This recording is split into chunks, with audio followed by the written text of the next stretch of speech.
All right, we are back here on the Just End the Suffering podcast. Time to talk some golf. The Masters is coming up this week. Early April tradition, not a November 2020 edition because of COVID. Back to kind of normal here. Joining me today, our golf industry professional, Dan DeMartini. Dan, how are you? I'm doing great. It's good to be back in just a couple of weeks here. So it's an exciting time. Spring is coming. So all of you that have been dealing with the bad weather, it'll be fun for you to watch because the weather's been amazing down here in the South. So we're excited for the rest of this golf season. Yeah, indeed. And I know there's a lot of stuff going on off the course with the golf. I talked about this last week. Today we're talking, about what's going on the course because that stuff is way above the pay grade of me and Dan. So let's worry about what's going on the golf course. Agreed. Yeah. All right. So let's go ahead here. Let's talk about the Masters here. And I want to start before we go into this. I'm not obviously following golf week to week like you are. So, what's the season been like so far? What have been the big storylines? Big storylines. Obviously, Bryson, continues to wow crowds with how far he hits the ball, but he's also just been winning, and he's been really competitive. There was a great little stretch there for Lee Westwood as well. Obviously, back-to-back weeks. Lee Westwood and Bryson were in the final pairing together, duking it out. So it was a very cool time to see somebody young who is just kind of still exploding onto the golf scene and really kind of reinventing the game, go up against somebody who's more of that traditional, who was kind of competing for the prime of kind of in the prime of Tiger as well. So really cool to see Lee Westwood, who's just a great guy, kind of moving towards PGA Tour champions, still wildly competitive on the PGA Tour, and really found his game there for a while and just had this. They interviewed him and he just says, I'm just playing loose and I'm not thinking and I'm just enjoying the game of golf again. And so it was cool to see these two generations, two different styles of golf there for a couple stretches. There's been big time winners, but then there's also been, like last week was crazy. The Dell Match Play, for those that have never watched the World Golf Championships Dell Match Play, it's in Austin, Texas. And that event is 7 rounds of golf in 5 days. It's the tournament that starts on Wednesday, goes all the way till Sunday. And the guy that the final pairing was Scotty Scheffler and Billy Horschel. And they just looked so mentally exhausted and physically exhausted from how much competitive golf they had to play to get through the bracket. They do it at the same time as March Madness. So 64 of the top 69 players in the world were competing, and it was round robin, and they kind of made it through from 64 to 32 to 16 to 8 to 4 to 1. So it was very cool to see that. But man, by the championship match, their tee shots were just going all over the place. It almost looked like, and Billy Horschel came out on top, but it was just a wild finish because every tee shot was in parts of the golf course that they didn't have a camera even ready, because it was just like, whoa, this is all the way up in the heather. But they recovered, and it was basically who could survive, and Billy Horschel survived. So really cool, great win for him. He's a great guy, and very cool for Scotty Scheffler too, who's going to be a name to watch in the future. All right, good stuff for sure. And obviously, we're going back to Augusta. We were there in November because of COVID, and obviously, the novelty of the November Masters was cool, but things are slightly more back to normal in April. I mean, we're not fully over the COVID hump yet, but what's going to make this look different compared to what we saw in November? Obviously, it's going to look very similar because the conditions in the South have been great. I mean, there's been a little bit of rain, but it hasn't been particularly cold or particularly hot. It's been very comfortable. The last few months are the reasons really big part of the reason why I wanted to move to North Florida, Southern Georgia area. So it's been just amazing every day in the low 70s. Really can't complain. And it's just been fantastic here. So the course is going to look great. There are limited spectators. Augusta announced, I think in January, that they were going to be allowing limited spectators. I don't know where they netted out. I don't think they ever put out a number, but you will see some fans. These are folks that potentially won the 2020 lottery to come to the event. And obviously, because they won in the spring of 2020, they couldn't come in the fall because we didn't allow any spectators there. And now there's a limited number of those folks who will be allowed. And so I'm not sure where that all netted out, but you will see folks on site walking the grounds. It'll start to feel a little bit more like what we're used to, but it's still not all the way there yet. Yeah, that's a good sign. Nice start getting back there. And let's start off with some of our local golfers here with the defending champ, Dustin Johnson. I feel like it's been a long time coming for him to win a Masters. Now he has the green jacket. What do you think his chances are of repeating here? You know, it's hard to ever pick against Dustin Johnson because it seems like the weeks where he shows up and he's really focused and determined, he might be the best guy currently out there. I don't think he's really beatable. So it's really hard to pick against him, but I don't love what he is kind of trending towards. He had an amazing kind of start to 2021, obviously winning at the Masters, but then, he had basically a tied for 11th at Century in January, and then a top 10 at Genesis in February, so late February. So he's played pretty good golf up until this month. But his last 3 starts, he hasn't finished obviously in the top 25. And it's just necessarily, you kind of want to trend in the other direction. And he also hasn't played a ton. I mean, he's only played 5 events so far this year. So, I might kind of say that there are a few other hungrier guys out there. It's really hard to repeat, as we've seen. It's super, super rare to see somebody kind of retain, especially a major championship. I would look at the scenario and say there's 6 other guys that maybe I'm a little bit higher on right now, knowing that Dustin has won that green jacket and can kind of focus his career on achieving some of his other goals. So I'm saying that the percentage chance, I don't know. Odds makers probably don't agree with me, but I would probably say there's maybe like a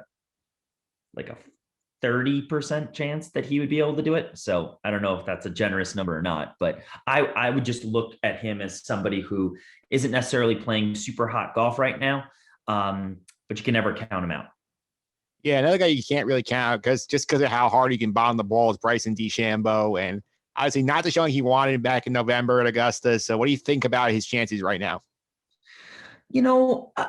I'm really torn on Bryson because I'm always that guy that says, oh, he's not going to win this week, and then he goes and wins. And then I'm saying he's going to win this week, and then he doesn't. So I can't seem to really figure it out.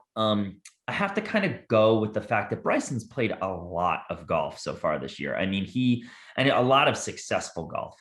So he's young. I don't know if he's feeling a little bit of fatigue. He doesn't have a ton of years playing at Augusta, but I think his best showing was a tied for 29th. So, he's made some cuts there. But I just don't know if that course is perfect for the style of play. You can get into a lot of trouble, as we saw in November.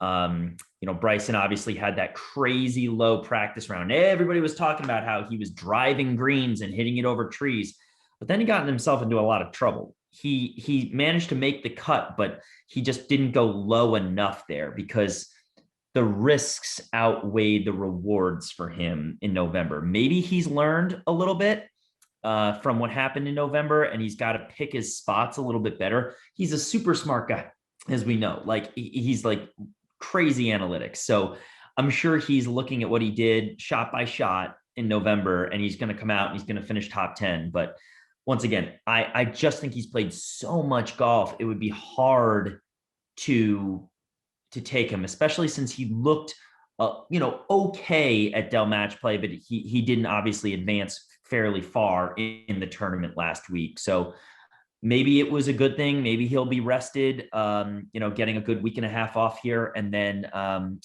because we're at Valero this week, and then, be ready to go at Augusta. So I'm sure he'll be focused because he's somebody who would be hungry, but I would love for him to have maybe had a little bit more rest. I'd say there's probably a 40% chance that he would win.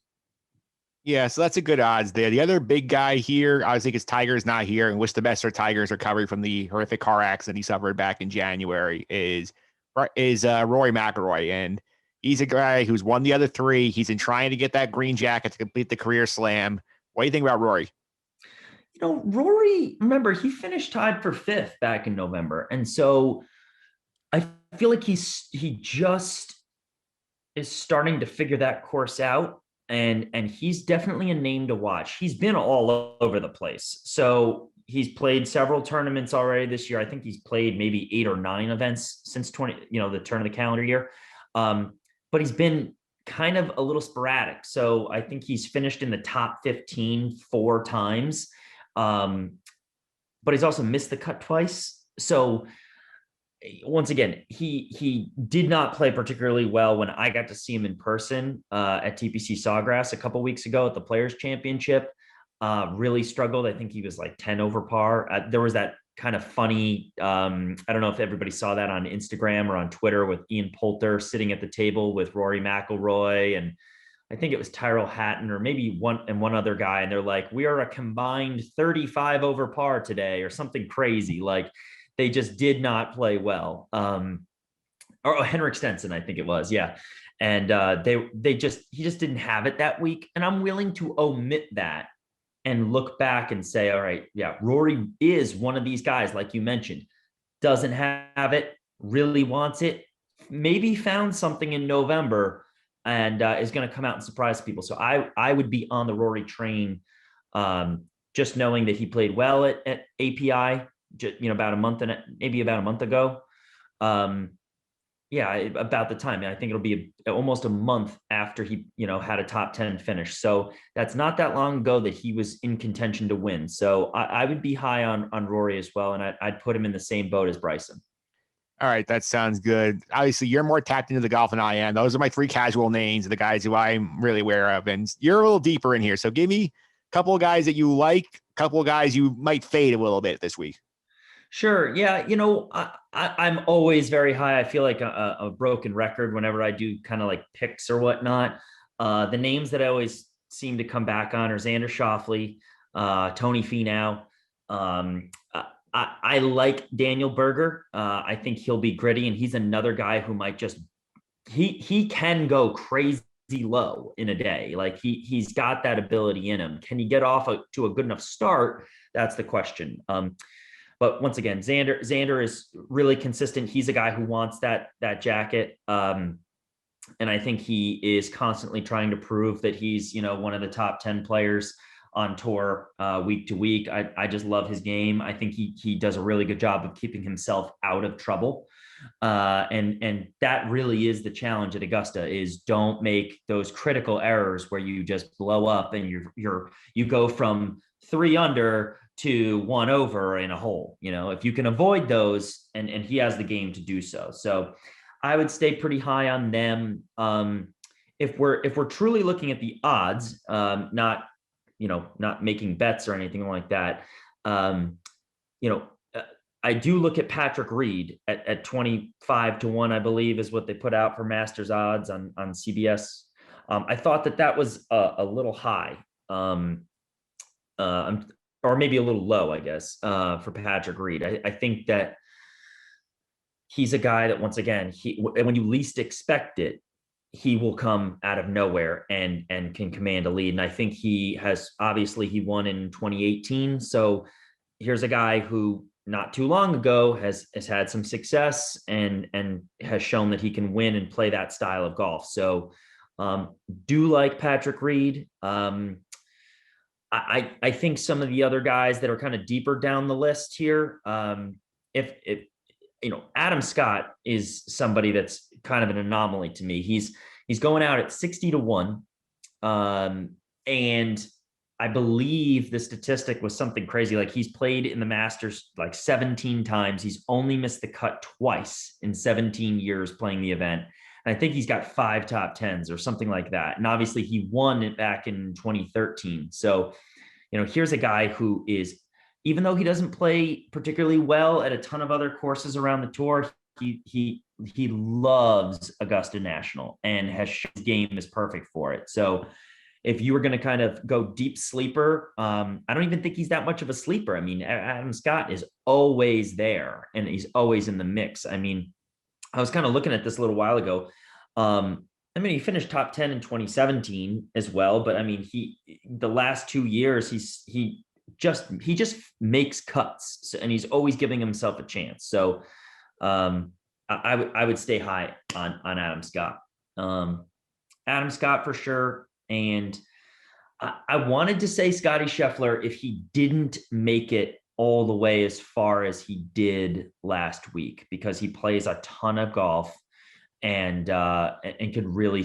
I thought his game was shaping up for a good run. It's just it came, a couple weeks early at Dell Match Play, but he's got to be exhausted. I mean, that was once again for those that watched, it's just grueling. And then kind of a fun name, if you're looking at the odds as well, is Will Zalatoris. I mean, this is a kid. If you look at him just kind of compared to on tour, I mean, he is so wiry is the only way to describe him. He's got so much raw power and such a smaller stature. I watched him on the driving range at TPC Sawgrass at the Players Championship, and just amazed at how much torque he gets into the ball. He's super young, but he's just burst onto the scene this year and could be following the path of other Korn Ferry Tour players who have had some immediate success on the PGA Tour, like Colin Morikawa, and obviously more seasoned guys now who have come through there, like Justin Thomas. So that's it. Those are my names to keep an eye on as well. All right, that sounds good to me. And if you had to give me your top 3 best bets, who would the top 3 be? Just based off of the odds, I would definitely say Adam Scott at 60-1. I'd probably go with Daniel Berger at 33-1. I really like him. And probably Rory at 14-1. Those would be the best bet odds that I would say, with a bonus, like kind of if I can squeeze in a fourth, at Patrick Reed at 25-1. All right, sounds good. And Keith, podcast listeners, in case you knew the podcast, not hear Dan last year. Dan did call that Dustin Johnson win the Masters last year. So anticipated winner pick. If you were picking right now, who is winning this event? Ooh, really tough, because you're right. I was watching so closely Dustin's game, trending in the right direction coming into it. My gut is telling me that Rory wants this thing. My head and the smart bet is telling me that, Bryson is so much kind of constantly up there and surprising people, and he'll have plenty of rest now coming into the tournament, and he'll be wanting to prove that he can do it during competition rounds. Obviously, we heard about his crazy low practice round, so he's gonna figure it out. He's just playing a different style of golf right now, and I really think he'll get it done. It's really, really, really tricky for me to pick Rory, knowing what he's done, but I mean, and then now I'm sitting here saying, and Justin Thomas won just a couple weeks ago and showed that he can just go low whenever he wants and win a tournament. So I don't know. I'm going to stick to my gun, and I'm going to say Rory is the pick this year. I just think that people are expecting him to be in the mix, but I think he gets it done because I think he wants it the most. All right, there you have it. Dan, thanks all the time. I really appreciate it. Before I let you go, how can you follow social media, keep us on the stuff you're up to? Sure. Out of town fan on Twitter. Really just right now, just trying to keep a close eye on these late free agency, and what the Colts do every day, or don't do every day, which is sign anyone. And obviously, right now, it's amazing how much we care about the NFL draft. If you think about all the other sports things that we watch, it's like the NFL draft is just so much fun to see, what you're looking for, what teams would, what guys are now peaking because of their pro days, what guys are not. So I constantly find myself just scrolling down and watching film from different pro days right now. So I'm kind of on Twitter commenting about all of that stuff, and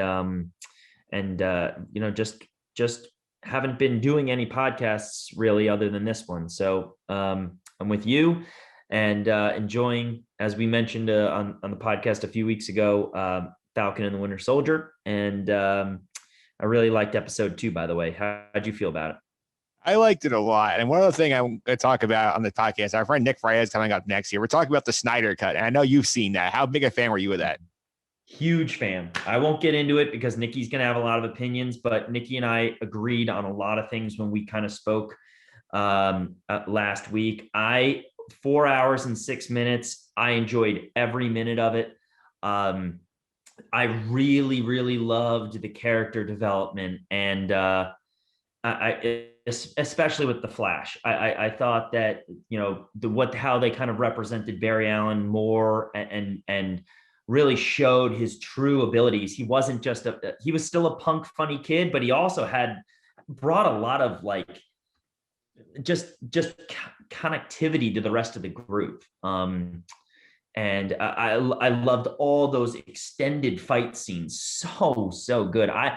It renewed my like faith in what DC had done with those characters. I would watch another 4 hours, and I can't believe that, you know, Zack Snyder's, I guess from what I'm hearing, he might be kind of done, but I'm like, please don't come back, do this, give me more of this, because I liked it a little bit more. I thought it was very bold, a very bold vision of what that story is, and the villains were excellent, and the CGI was amazing. So I probably wait a couple months and then watch it again because it was that good.